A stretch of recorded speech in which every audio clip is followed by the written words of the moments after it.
Number one, whilst I appreciate the Prime Minister is trying to re-engage with the nation by saying, look, I had it too, these were my symptoms, I came through from that point of view.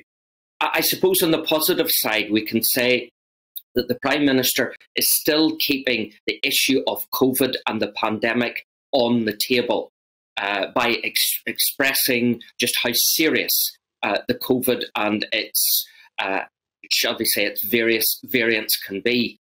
He's also hinting as well, also in that interview, specifically that he may have to use lockdown again as an option. The big problem this time is, will he be able to get the nation behind him? So I think that we've got to read between the lines about him talking about COVID, how it affected him, and how he may need to use lockdown as a way of combating further mutations and variants. So I think in one way he could be preparing the nation for another lockdown. Let's not forget the big problem that he now faces with, if he did introduce another lockdown, is the credibility of that lockdown, given Partygate. And who's he going to get to enforce the lockdown?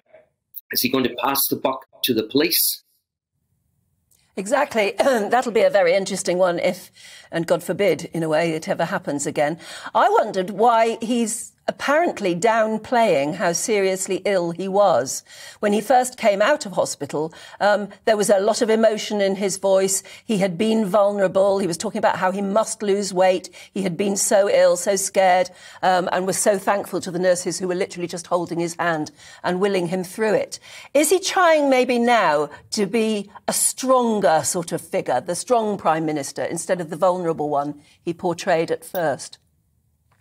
Yes, I think what he's trying to do is to give a message of hope to people, to the survivors of COVID, no matter whether they had a small dose of COVID or whether they had a very, very severe dose of COVID and resulted in them being on ventilators. He did mention ventilator in his piece, and we know that many people were on ventilators and survived.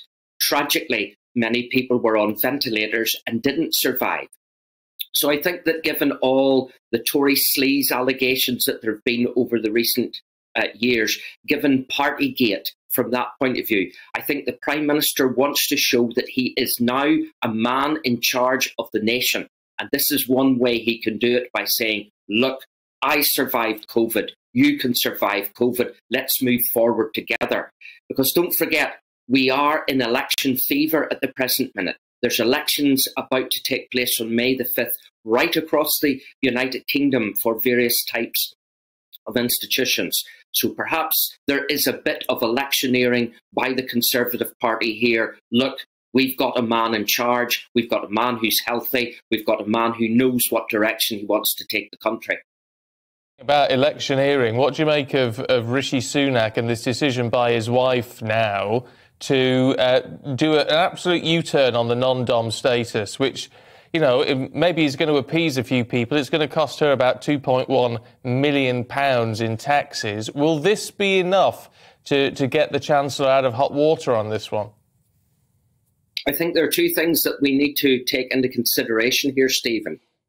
First of all, whilst Mrs. Sunak hasn't broken any laws, because we are in election mode at this present minute in time, perception can be as dangerous as reality.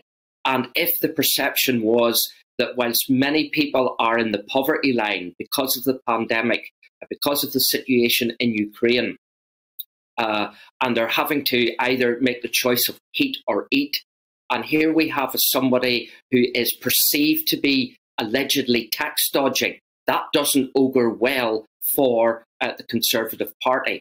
And secondly, I suppose if you were into political conspiracy theorists, Sunak himself, he's one of the leading contenders to take over from Boris Johnson if there's an internal coup within the Conservative Party, which, if you put it along with the Prime Minister's COVID talk here, showing the strong man of the Conservative Party, could this be a way of spiking the guns of Sunak so that any potential coup is put on the back burner? So I think we've got to read between the lines in this aspect.